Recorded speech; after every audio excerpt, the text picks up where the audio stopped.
Bismillahirrahmanirrahim. Assalamualaikum warahmatullahi wabarakatuh. Senang sekali bertemu kembali dengan teman-teman yang sholih-sholihah semuanya yang dirahmati Allah Subhanahu wa taala di channel YouTube Mbak Nur Kesuksesan Islami.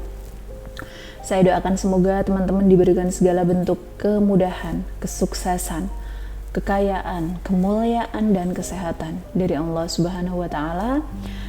Amin amin Allahumma amin.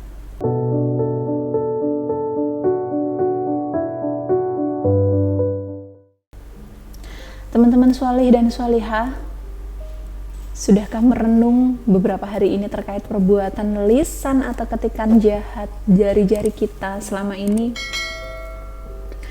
Apakah mereka sudah memaafkan kamu?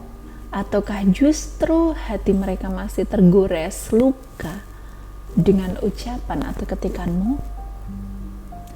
Teman-teman sholih-sholihah, tahu tidak? Ucapan yang keluar dari lisan kita, ini termasuk ketikan jari kita ya. Karena kalau zaman dulu kan nggak ada yang namanya komentar di sosial media gitu ya. Di zaman Rasulullah kan nggak ada yang namanya Instagram, nggak ada yang namanya Facebook dan sebagainya gitu. Untuk itulah mungkin yang dibahas hanya soal ucapan lisan aja gitu. Namun ketikan jari-jari kita juga terkadang sama bahayanya ketika kita melukai hati seseorang.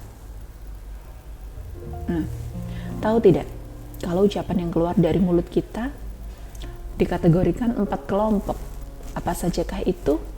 Yang pertama, murni membahayakan. Yang kedua, ada bahaya dan manfaat. Yang ketiga, tidak membahayakan dan tidak menguntungkan. Dan yang terakhir atau yang keempat adalah murni menguntungkan. Nah, dari itu di sini saya akan sebutkan macam-macam alfatul lisan atau bahaya lisan. Langsung aja yang pertama, berbicara yang tidak perlu. Apa itu bicara yang tidak perlu?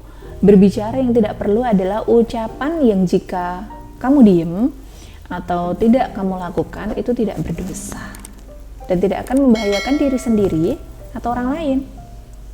Seperti contoh menanyakan hal yang nggak diperlukan sebetulnya. Misalnya nih, bertemu teman yang udah menikah namun belum juga hamil, tapi kamu dengan sengaja menanyakan, kamu belum hamil ya say? Itu nggak perlu ditanyain sebetulnya gitu loh. Ketika kamu nggak tanya itu pun kamu nggak dosa gitu, nggak perlu ditanyain. Karena kita manusia yang beradab dan tahu bahwa kehamilan adalah rizki, amanah yang hanya Allah yang tahu kapan kita diberikan itu. Yang kedua adalah fudlul kalam. Apa itu? Pembicaraan yang tidak berguna namun melebih-lebihkan. Jadi sebelum berbicara hendaknya dipikir dulu. Sebelum mengetikkan sesuatu di kolom komentar, dipikir dulu. Karena sejujurnya asumsimu terhadap sesuatu hal yang itu tidak selalu sama dengan fakta yang ada. Jadi jangan merasa sok benar kalau ngomong, sok benar kalau berkomentar. Dicari tahu dulu fakta yang sebenarnya seperti apa. Yang ketiga adalah al-haudu fil batil. Apa itu? Dengan sengaja melibatkan diri dalam pembicaraan yang maksiat seperti ghibah.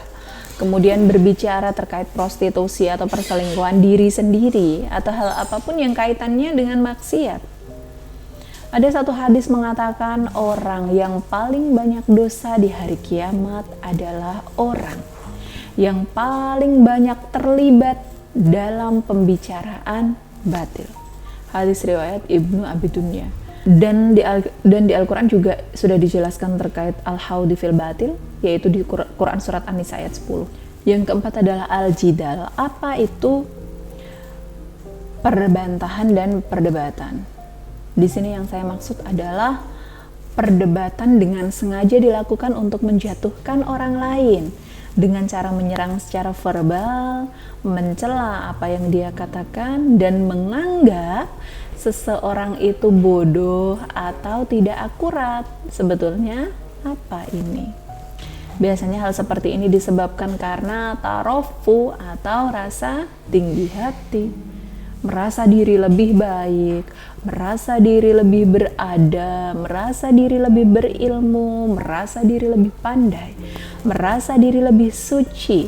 Biasanya para Biasanya para kaum pengkritisi yang seperti ini, dan kacaunya lagi banyak kaum pengkritisi dadakan yang tiba-tiba muncul di sosial media dengan bangganya mengkritisi sesuatu yang mungkin bertentangan dengan dirinya atau bertentangan dengan pandangannya dan menganggap pandangannya paling benar di antara orang-orang.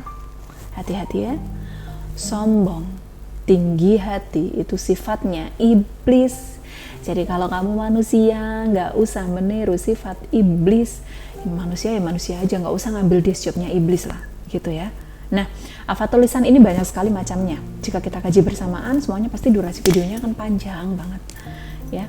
Jadi ini mungkin akan saya bagi dalam beberapa bagian video ya. Jadi sebelumnya kalau teman-teman yang belum subscribe, silahkan subscribe dulu dan aktifkan logo notifikasi yang gambarnya lonceng itu supaya nantinya nggak ketinggalan tiap kali kamu mau nonton full videonya di YouTube-nya Mbak Nur gitu. Karena setiap postingan kan Mbak Nur nggak langsung post semua di hari yang sama postingan video itu, dan jika teman-teman merasa ini bermanfaat, bolehlah di share ya. Jangan lupa berkomentar ya. Saya Mbak Nur, mari bersama sukses dan berkah di jalan Allah. Wassalamualaikum warahmatullahi wabarakatuh.